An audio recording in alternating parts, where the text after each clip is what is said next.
नमस्कार दोस्तों, मैं Ritesh Chitrakoot live YouTube channel से। जैसा कि दोस्तों आपको नित दिन नए नए साधु संतों के दर्शन करवाते रहते हैं। दोस्तों इसी कड़ी में चित्रकूट के घनघोर जंगल आए हुए हैं और यहीं पे संत महात्मा रहते हैं। तो आज उन्हीं की कुटिया चलेंगे दोस्तों, उन्हीं का दर्शन करेंगे और उन्हीं का सत्संग लेंगे। बने रहिए आप हमारे साथ, हम आपको लेके चलते हैं। अब देख सकते हैं इस समय मैं घनघोर जंगल में बैठा हुआ हूँ और ये पेड़ का एक ठो डाल टूटी पड़ी हुई है, सूख गई है। तो यहीं पर बैठ के हम लोग आराम कर रहे थे। अभी चलेंगे आगे, काफ़ी लंबा रास्ता है और आगे चलेंगे, संत महात्माओं के दर्शन करेंगे, उनकी कुटिया के भी दर्शन करवाएंगे। आगे चलते हैं, आपको लेके चलते हैं इस घनघोर बियाबान जंगल से लेके और महात्माओं की कुटिया तक आपको लेके चलते हैं। और देख सकते हैं यहाँ पे किस तरह के वृक्ष हैं दोस्तों। इस समय मतलब पतझड़ का मौसम चल रहा है और बहुत ही कम मतलब पेड़ों में पत्तियाँ हैं। कुछ कुछ पेड़ों में आ भी गई हैं, कुछ में नहीं है। अभी इसी में देख लीजिए दोस्तों, इसमें देखिए नई नई पत्तियाँ आ रही हैं लाल लाल। और ये जब इसमें पूरी तरह से पत्तियाँ आ जाएंगी तो पूरा घना दिखाई देगा। ये दोस्तों तेंदू का वृक्ष है और इसी के पेड़ से दोस्तों बीड़ी बनती है। बीड़ी जो बनती है इसी के पत्तों से बनती है। और भी हम आपको लेके चलते हैं आगे और आगे का सुंदर दृश्य दिखाते हैं। यहाँ पे गूलर कितने फरे हुए हैं, देख सकते हैं। इसकी सब्जी भी लोग बनाते हैं, बहुत अच्छी इसकी टेस्टी सब्जी बनती है। इस समय काफ़ी फला इसका आया हुआ है, देखिए। माँ मंदाकिनी के किनारे इसका वृक्ष लगा है और इसको लंगूर बहुत खाते हैं, क्योंकि जंगलों में खाने के लिए सिर्फ यही होता है फल, और जिसको मतलब जंगली जानवर बहुत खाना पसंद करते हैं। और नीचे से लेके ऊपर तक ये पूरा फरता है, देखिए। जड़ों में भी इसके वृक्ष लगे हुए हैं, ये देख सकते हैं। जड़ों में भी फल लगे हैं, ये देखिए। दोस्तों आपको यहाँ का दृश्य दिखाता हूँ मंदाकिनी का। मेरे पीछे का आप दृश्य देखिए, कितना सुंदर, कितना मनोरम है। देख सकते हैं बिल्कुल नीला पानी आपको दिखाई दे रहा होगा। ऐसा पानी जैसे बड़े बड़े सागरों में होता है। यहाँ पे बहुत ही निर्मल पानी है। इसका पानी नीला इसलिए क्योंकि यहाँ पे मतलब कई प्रकार के पत्थर भी पाए जाते हैं और इन पत्थरों की वजह से इसका पानी नीला दिख रहा है। और इसमें काफ़ी ज़्यादा गहराई भी है। माँ मंदाकिनी का किनारा है, यहीं पे हम लोग दोस्तों चना गुड़ लेके आए थे, यहीं पे खा रहे हैं, भूख लगी हुई है। ये देखिए, अभी संतों के दर्शन नहीं हुए दोस्तों। यहीं पे माँ मंदाकिनी के किनारे ही हम बैठ के चना और गुड़ खा रहे थे, देखिए।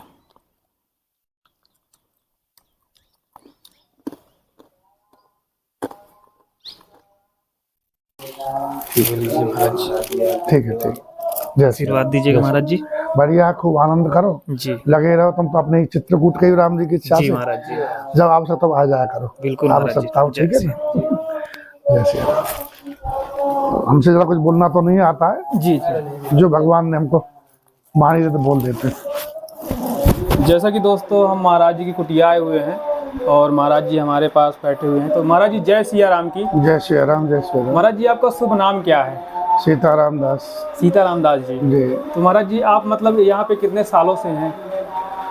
हाँ, हम बचपन में चित्रकूट आते जाते रहे हैं। अच्छा। और ये हमारे मित्र हैं जहाँ बैठे हुए हैं। अच्छा। हमारी कुटिया उस पार में है। अच्छा, आप मतलब नदी के मंदाकिनी में ये हाँ, उस पार में है। अच्छा अच्छा। हाँ। तो मतलब महाराज जी आप बाल संत हैं कि मतलब ग्रस्त के बाद आए हुए हैं? नहीं, हम तो बचपन से ही हैं। अच्छा, बाल संत हैं। हाँ। महाराज जी ऐसा क्या वैराग्य जागा कि आप मतलब इस जीवन में आ गए? एक कहावत है, मोर रंगे हुए आते रंगे नहीं जाते जी, बराबर।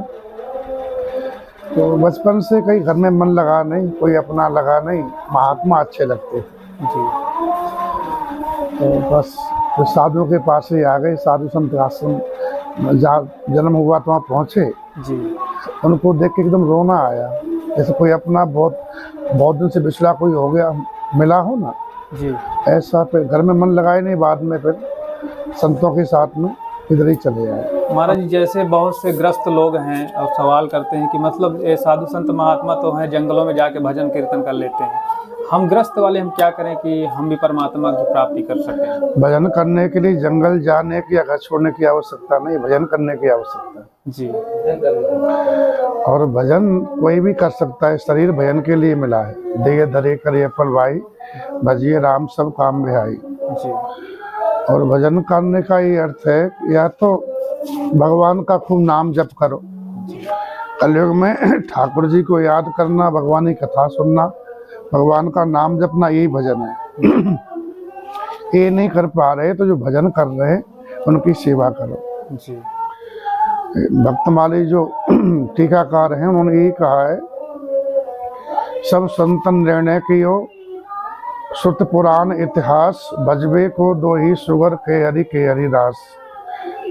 या तो भगवान का भजन करो या भगवान के भक्तों की सेवा करो, सेवा से जीवा कल्याण हो जाता है। जी जैसे गजेंद्र भक्त थे, उन्हें भगवान को पुकारा जी और ग्राह ने उनका पैर पकड़ा, जी जी बिल्कुल तो सबसे पहले कल्याण ग्राह का हुआ, बाद में गजेंद्र का हुआ, बिल्कुल बराबर ना। बिल्कुल बिल्कुल। ऐसे ही या तो भक्त जो भजन कर रहे हैं उनकी भजन नहीं हो रहा है, क्योंकि अगर आपको असुविधा हो रही है, और भजन वही कर सकता है जिसके जीवन में सत्संग होगा। बिल्कुल अगर सत्संग नहीं है तो भगवान की माया इतनी प्रबल है, उसको भजन करने ही नहीं देगी, नहीं विकार दबा लेंगे, बिल्कुल बिल्कुल बिल्कुल बराबर ना। सही बात। हाँ, तो इसलिए रामायण गीता भागवत घर में नित्य स्वाध्याय हो, थोड़ा मोबाइल को छोड़ करके, जी क्योंकि आज के मोबाइल भी इतना प्रबल हो गया है, उसने सब कुछ छुड़ा लिया है, अपना दबदबा कर लिया है। जी तो विवेक के द्वारा, बुद्धि के द्वारा मोबाइल को थोड़ा छोड़ करके घर में सुबह या शाम जब समय मिले तो रामायण गीता भागवत महाभारत हमारे जो ग्रंथ हैं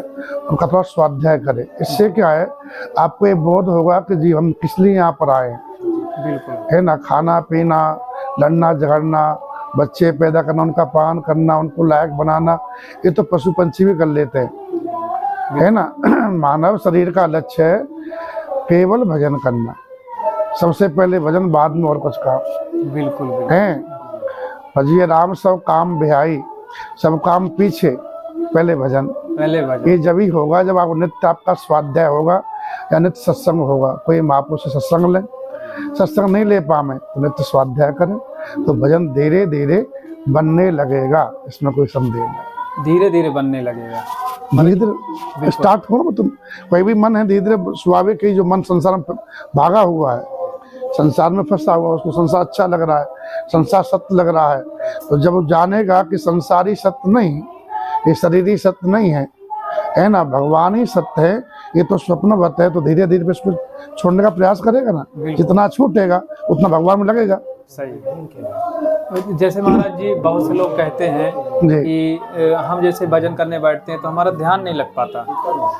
हाँ, ये सत्य बात है जी। देखिए, ध्यान जहाँ जिसको हम चाहते हैं ना जी, उसका ध्यान लगता है। चाहते किसको? जगत को। तो जगत भर लिया हमने अंदर, आंखों से, कान से, तो जो भरा हुई तो दिखाई देगा आंख बंद करने पर, है ना। तो धीरे धीरे भगवान की कथा भरे, भगवान का नाम भरे, तो धीरे धीरे धीरे धीरे वो संसार निकलता रहेगा, और जब निकल जाएगा तो फिर भगवान ध्यान में आ जाएंगे, लीला शुरू हो जाएगी। बिल्कुल बराबर, ये विधि है। मतलब हाँ, जैसे महाराज जी कहते हैं कि जैसे भजन करते हैं तो मतलब भगवान पहले परीक्षा लेते हैं क्या भक्त की, कि मतलब ये हमारी भक्ति कर पाएगा कि नहीं कर पाएगा? देखिए, आरंभ में कोई परीक्षा नहीं है, लेकिन जब जो आप ऊपर बढ़ोगे साधना में, जी, भगवान तो कोई परीक्षा क्या, भगवान तो सबसे प्रेम ही करते हैं, ठाकुर जी तो, जी है ना। लेकिन जो हमारे पाप हैं पूर्व के, वो हमको भजन में रोकते हैं। जो इंद्रियां हैं वो विषयों की तरफ भागती हैं, जन्म जन्म से भटक रहे हम लोग विषयों में जी। तो उसका स्वभाव होता है, जैसे पानी है ना जी, उसको नीचे बह स्वभाव होता है, तो उसको बांधोगे ना तो फिर वो फूट जाता है। बिल्कुल सही है ना। तो ऊपर लाने के लिए मजबूरी धीरे तो विचारों का बांधना पड़ता है। जब विचार पुष्ट हो जाएंगे तो फिर मन भटकेगा नहीं, स्वाभाविक, कोई परीक्षा नहीं, आप निकल जाओगे। भगवान तो जीव को चाहते हैं कि भक्त मेरा है, मेरे पास आवे। हाँ, इंद्रियां हैं, हमारा मन है, देवता लोग हैं, एक विघ्न करते हैं, मन में उच्चाटन हो जाएगा या और भी कुछ समस्या आ सकती है, लेकिन ये बहुत ऊंचा उठने पर होता है, शुरुआत में नहीं होता। हाँ, धीरे मतलब कि बाद में होता है, स्टार्टिंग में कोई वो नहीं, स्टार्टिंग कोई विघ्न नहीं है। आप शुरू करो, भगवान से प्रार्थना करो, भगवान से प्रार्थना करो, ठाकुर जी आपको बल देंगे, और भजन करने का मन बनाओ, भजन हो जाता है। एक बात और है, भजन करने वाले को जल्दी जगना पड़ेगा, जल्दी सोना पड़ेगा। जो जल्दी जग नहीं सकता, जल्दी सो नहीं सकता, वो व्यक्ति कहीं भजन नहीं कर सकता। हाँ, ये पक्की बात है, क्योंकि भजन में जो रस आता है वह ब्रह्म मुहूर्त में ही आता है। महाराज जी, क्या समय ठीक रहता है भजन करने? ब्रह्म मुहूर्त सूर्य उदय से 1.5 घंटा पहले आता है जी, है ना। उस समय आप भजन में बैठोगे, राम राम भी जपोगे, कुछ भी नहीं, कल बैठ जाओ, आकाश में तारों को देखो, तब भी आपको एक आनंद आएगा जी। आनंद भगवान का ही रूप है। बिल्कुल ब्रह्म मुहूर्त ठाकुर जी का उस समय भगवान उसमें विशेष पास में रहते हैं। बिल्कुल। तो उसमें पूजा पाठ करोगे तो आपकी आंख में भगवान के प्रति प्रेम भी आएगा, कभी कभी आंसू भी आएंगे और बहुत मस्ती आती है। ठीक है महाराज ना? जी, आप तो घनघोर जंगलों के बीच में रहते हैं, हाँ और वहाँ पे मतलब एक इंसान भी नहीं जा पाते, आप इस तरह की जगह जी, पे हाँ रहते हाँ, हैं, नहीं जा, क्योंकि नदी पार करके जाना होता जी है। जी। तो महाराज जी, आपको भय नहीं लगता वहाँ पे? देखिए, जब भगवान साथ में तो भय कैसा। जी भय शरीर का होता है और शरीर निश्चित है जब जाए तभी जाएगा ही। जी जब तक शरीर हमारे साथ, शरीर हमारा साथ है, तब तक कहीं भी चले जाओ वो नष्ट होने वाला नहीं है। और नष्ट होने का समय आएगा ना तो कितने बचाओ, कोई बचा नहीं सकता। नहीं बचा तो इसी ज्ञान के अवलंबन से हमको भय नहीं लगता है। हाँ, ज्ञान के द्वारा। जी और फिर भजन करो तो भगवान साथ में दिखाई देते हैं, है ना। तो ठाकुर जी जो साथ में, तो काय का डर है। ये बात है। हाँ, ये बात है महाराज जी, आज के डेट में भय हर हर इंसान के अंदर हावी है, जी। इसको मतलब कैसे निकाला जाए, कैसे मतलब इसे मुक्ति पाई जाए? कमरे में अंधेरा हो तो क्या करेंगे, बोले बल्ब जला दो, बिल्कुल। बराबर ना। जी जी जब तक अंधेरा रहेगा तो भय रहेगा, बिल्कुल, प्रकाश होते भय खत्म हो जाता है। खत्म हो जाता तो जब तक जीव को अज्ञान रहता है तो भय ही रहता है। जब जीव को ज्ञान हो जाएगा और वैराग्य हो जाएगा तभी निर्भय जीव हो पाता है। ज्ञान की वजह वैराग्य होगा है। जी तो जीव निर्भय हो जाएगा, बिना वैराग्य के जीव निर्भय नहीं हो सकता। महाराज जी, ज्ञान कैसे प्राप्त होगा? हाँ, बराबर। हाँ, देखिए, या तो गुरु की शरण में चला जाए। जी गुरु की शरण में जाने से गुरु जो कहें उस पर पूरा श्रद्धा हो, गुरु पे उनकी बातों में विश्वास हो, तो वो जैसा कहे तुम करते जाओगे ना तो तुम्हें ज्ञान की प्राप्ति हो जाएगी। जी हाँ, गुरु से ज्ञान हो जाता है या फिर वैराग्य से भी ज्ञान होता है। और वैराग्य की प्राप्ति जिस धर्म में वर्ण में जन्म लिए हैं उसके अनुसार हम जीवन जिए, जी वर्ण धर्म के अनुसार। तो धर्मते विरत जोगते ज्ञाना, धर्म से वैराग्य होगा और वैराग्य से भगवान में जुड़ोगे और जुड़ते जीव को ज्ञान हो जाता है। अब जिससे जुड़ोगे उसका ज्ञान हो जाएगा ना अपने आपको, बिल्कुल बिल्कुल। बराबर ना। मतलब इस मार्ग में आने की पहली सीढ़ी है गुरु की शरण में जाना। हाँ, गुरु तो बहुत, गुरु बिन भवने तरह ना, कोई बिना गुरु कुछ नहीं होता। आप ये चला रहे जी ये भी किसी से आप सीखे ही होंगे, जी तो गुरु ही तो हुए आपके। बिल्कुल बिल्कुल। हाँ, बिना गुरु कुछ नहीं हो सकता। बिना गुरु के कुछ हाँ, नहीं गुरु की बहुत आवश्यक है, लेकिन ये कुछ क्षेत्र के जानकार गुरु जी हों, जी केवल वेश ही नहीं हो, वेश के अनुरूप उनका, उनमें वो जो उनकी रहनी सहनी वैसी भी होनी चाहिए। जी और गुरु तत्व कहते हैं, गुरु भगवान को ही कहा जाता है, गुरु भगवान ही है। तो भजन करते करते वो भगवत तत्व जो जीव में आ जाता है तो उसमें गुरु प्रकट हो जाता है। भजन करते करते भगवान खुद ही प्रकट हो जाते हैं, गुरु भगवान ही है। तो जिसमें कुछ दिख रहा है वो भगवान ही दिख रहे बिल्कुल दिख रहा है ना। हाँ, महाराज जी, बहुत लोगों के सवाल रहते हैं कि मतलब सही गुरु की पहचान कैसे करें? तो सीधी सी बात एक तो है कि गुरु वो है, हाँ, जो खुद भजन करता हो और भजन करावे शिष्यों से, ठीक है ना। अब क्योंकि अपना भी चल रहा है, जी जिसको जगत में नाम कमाना है, प्रतिष्ठा कमानी है, जगत अच्छा लग रहा है जी और जगत के प्रभाव उस पर हावी हैं, उसको गुरु नहीं कहा जा सकता। गुरु मतलब होता है भारी। जी वो जगत की संपत्ति को या प्रभाव को देख करके उठे नहीं अपने आसन से, उसे गुरु कहा जाता है। जी जो सत्ता और संपत्ति को, प्रभाव को देख करके हल्का पड़ जाए उसको गुरु नहीं कहा जाएगा, लघु कहा जाएगा। बिल्कुल बराबर ना। बिल्कुल महाराज। हाँ, अब उसका देता हूँ उदाहरण आपको। हाँ, एक बादशाह जी वृंदावन में एक महात्मा रहते थे, उनके पास आए जी साधु, अपना भजन करते थे।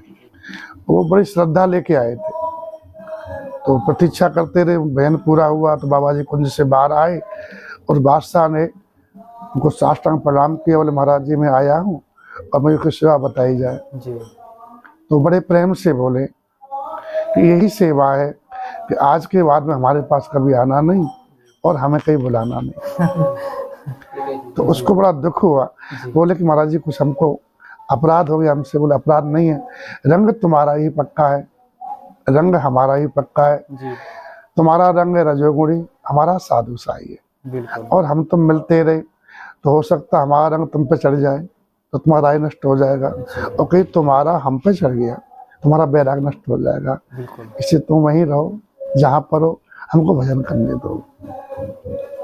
इसे गुरु कहते जी बिल्कुल, है ना। जो सही अब रास्ता हाँ, दिखाए। अपने शिष्य को हमेशा कल्याण के मार्ग पे चलावे। बिल्कुल। कल्याण मतलब शास्त्र सम्मत हो, मनमाना नहीं हो। जी जी। जो ऋषियों ने पंथ बताया है उसी मार्ग पे चले और खुद शिष्य को चलावे। जी शिष्य को बार बार समझावे, प्रेम से नहीं माने तब भी प्रेम से समझाए कि भैया ये जगत अपना नहीं है, जगत क्षणभंगुर है, बिल्कुल। जीव भगवान के लिए आया है और भगवान का भजन करोगे, भजन खुद ही करना पड़ेगा। गुरु रास्ता बताता है, जी चलना शिष्य को ही पड़ता है, तो भजन करना पड़ेगा। तो जो संतों से जोड़े, उन्हें संत ही हमसे बड़े हैं। गुरु को चाहिए कि भगवान से जोड़े और संतों की सेवा की आज्ञा दे। ऐसा जो करा रहा है तो गुरु है। और बोले मेरा फोटो पूज, मुझे ही मान, मैं तेरा कल्याण कर दूंगा, वो तो दम्भी लोग हैं। गुरु ऐसा कभी नहीं करेगा। गुरु का कर्तव्य यही है, जैसे एक पिता होता है अपनी पुत्री का हाथ किसी व्यक्ति को देता है, बोले तेरा ये जीवन साथी है ना, उन्हीं के साथ रहना, आशीर्वाद देता है। वैसे ही गुरु शिष्य को भगवान के हाथ में सौंप देता है, ठाकुर जी भटका हुआ है, आप संभालना। उससे कहता ये तेरा रास्ता है, तू मंत्र जपते रहना, भगवान इसी मंत्र में से ही तुमको जो मंत्र गुरु मंत्र देते हैं उससे ही भगवान की भक्ति ज्ञान वैराग सब प्रकट हो जाते हैं। जैसे बीज होता है ना, जमीन में डाल दो, बीज जमीन में डाला और गाड़ दिया तो उससे अंकुर आता है, फिर तना आता है, शाखा पर शाखा, फूल फल रस सब बन जाता है ना।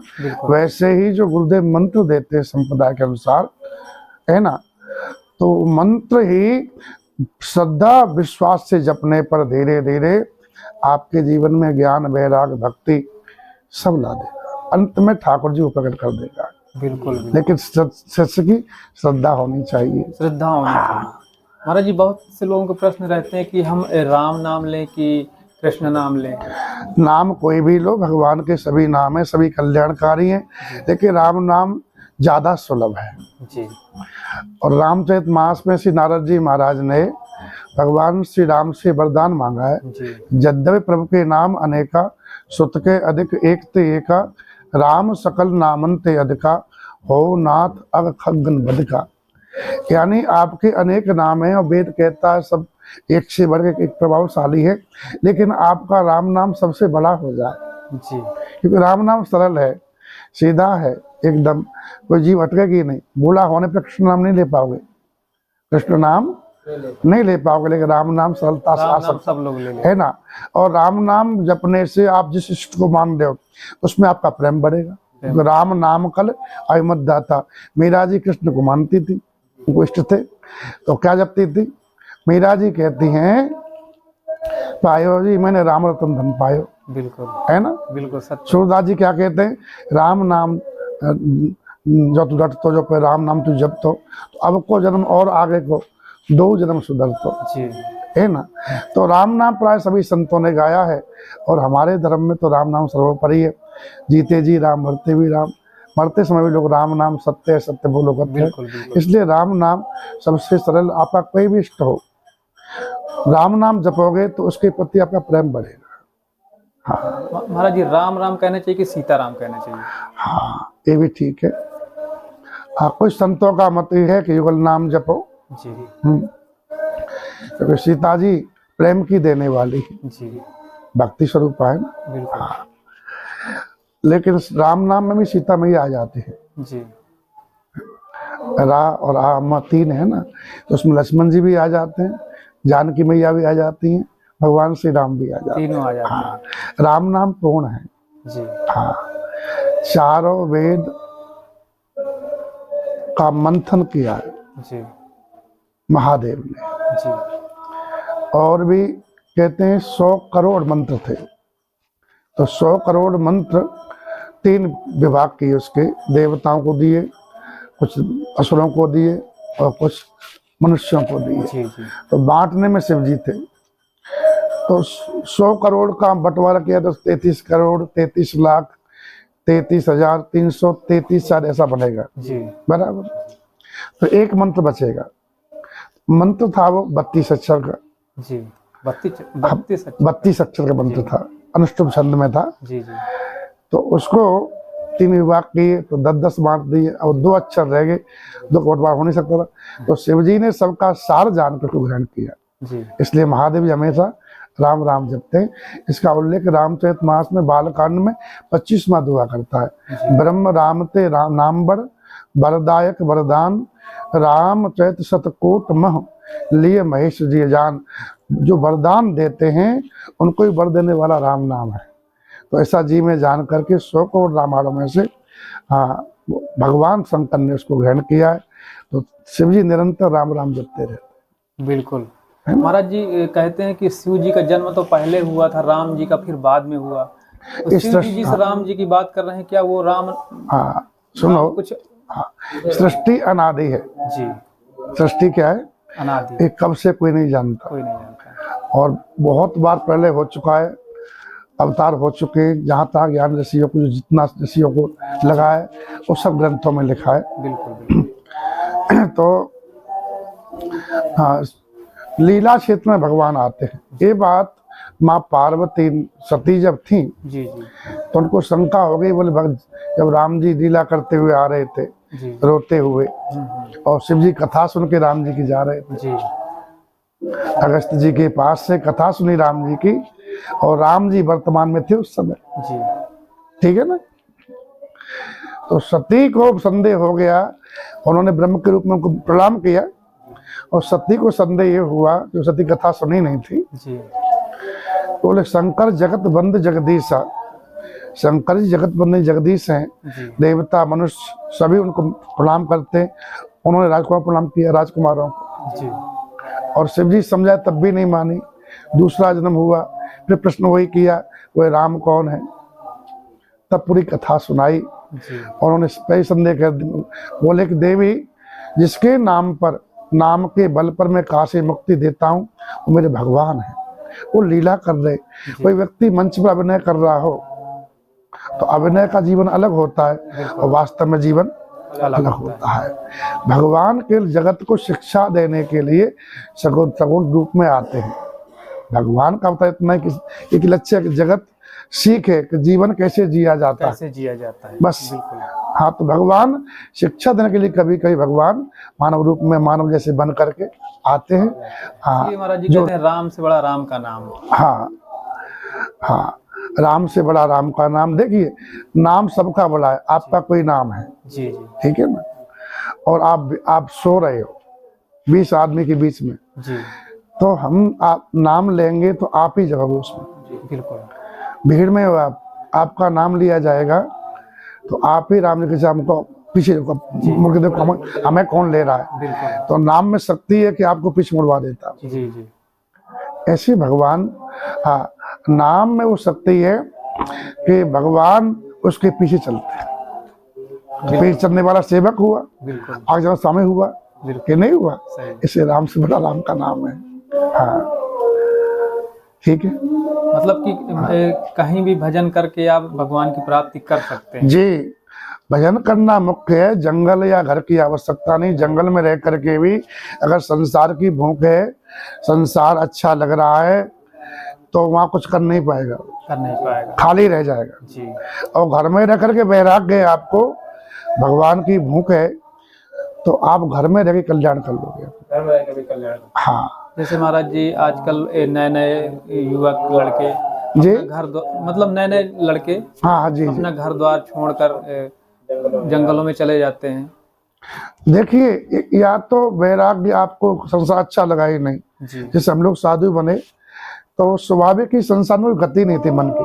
जी। कोई अपना लगता है, कोई अपना है भी, ऐसा नहीं लगता। तो मैं संसार के कार्यक्रम को सुनाते थे। जी। तो स्वाभाविक ही अगर वैराग्य है वो तो जाएगा ही, बिल्कुल। लेकिन केवल मन से संसार से बचने के लिए जा रहा है, दुखों से, बोले इसमें सुख है, साधु मजा है, लोग ऐसा ही मानते। तो ऐसे लोग कहीं कहीं घर के न घाट के, बिल्कुल, न भजन कर पाते और न संसार का कुछ सेवा कर पाते हैं, तो दोनों ही से मार्ग नष्ट हो जाते हैं, बीच में डूब जाता है ऐसा जी। बिल्कुल। हाँ, ऐसे नहीं जाना चाहिए। अगर वैराग्य नहीं है और भगवान को पाने की ललक नहीं है तो घर नहीं छोड़ना चाहिए। हाँ, उससे बढ़िया अपने घर में अपना रहो। जैसे एक उदाहरण दिया जाता है, हाँ, विषयासक्त साधु से विरक्त से वैराग्यवान गृहस्थ उत्तम होता है जी। एक सती नारी, एक नारी का पति मर गया, जी। वो सती होने जा रही थी, तो लोगों ने कहा कि पति के वियोग में चलो यही भजन करो। जी। लोग नहीं करते, लेकिन नहीं मानी, तो उसका भाव अधूरा था, कच्चा था, पक्का नहीं था। जी। तो बैठ तो गई, चिता में आग भी लग गई, लेकिन जैसी ही जलन हुई, आग लगी शरीर में, तो पूरा सहन नहीं कर सकी, फिर वो भाग गई। तो आधी जली सत्या कोई सम्मान करेगा? नहीं। कोई नहीं करेगा। बस वही है, अगर साधु बन गए तो फिर भगवान की तरफ चलो, फिर जगत में मुड़ रहे हो, जगत की वाह वाह चाहिए, जय जयकार चाहिए, लोग हमको जाने माने, तो वो सती की भांति है बिल्कुल। जो कि अध जली है। चलिए, हाँ, कितना सुंदर स्थान है। ऊंचे ऊंचे देखिए, ऊंचे ऊंचे अर्जुन के वृक्ष लगे हुए हैं। देखिए यहाँ पे नाव भी खड़ी हुई है, इसी नाव से साधु संत महात्मा जाते हैं उस पार भी साधु संत महात्मा रहते हैं। देख सकते हैं, ये देखिए कितना सुंदर किनारा है। देखिए निर्मल पानी है, बिल्कुल से कंचन जैसे बिल्कुल सुंदर पानी दिख रहा है। ये देखिए बहुत ही सुंदर दृश्य, बड़े बड़े वृक्ष दिख रहे हैं आपको। चलते हैं अभी आपको दिखाते हैं, कुछ बच्चे उधर स्नान भी कर रहे हैं।